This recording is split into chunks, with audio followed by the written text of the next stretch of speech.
నా పేరు పిల్లి బాబురావు, భద్రనగర్ జూట్ మిల్ జై భీమ్ కార్మిక సంక్షేమ సంఘం అధ్యక్షుడిని. ఈరోజు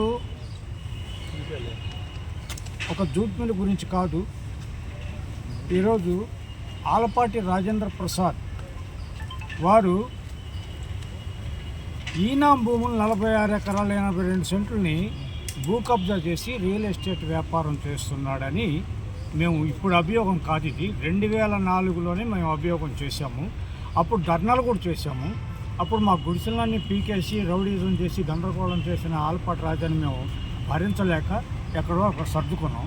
ఇప్పుడు చంద్రబాబు గారు ల్యాండ్ గ్యాబరింగ్ అంటే బలహీనుల్ని బెదిరించి భూములు కబ్జా చేసినా, ప్రభుత్వ భూములు కబ్జా చేసినా వాళ్ళ మీద ల్యాండ్ గ్యాబరింగ్ సెక్షన్ పెడతామని చెప్పేసి 14 ఏళ్ళు శిక్షలు పడేటట్టుగా మేము చట్టాలు తీసుకొచ్చామని చెప్పేసి అన్న తర్వాత మాకు ధైర్యం వచ్చింది.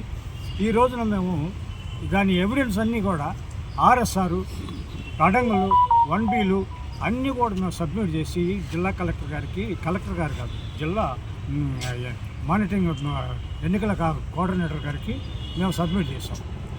వారు దీన్ని పరిశీలించి వీళ్ళని ఆలపాటి రాజా ఇది నామినేషన్ని క్యాన్సిలేషన్ చేయాలని చెప్పి కోరాము.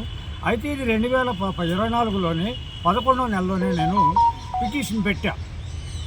అప్పుడు మరి మేడం గారు నల్లబాడు పోలీస్ స్టేషన్కి పంపించింది. నల్లబాడు సిఐ గారు నన్ను పిలిపించి ల్యాండ్ గ్యాబరింగ్ కింద కేసు పెట్టారు, దాని మీద వివరాలు ఏంటి అంటే ఆయన వాళ్ళకి అన్ని వివరాలు ఇచ్చిన తర్వాత నా దగ్గర స్టేట్మెంట్ తీసుకొని వెస్ట్ ఎంఆర్ఓ గారికి సబ్మిట్ చేశారు.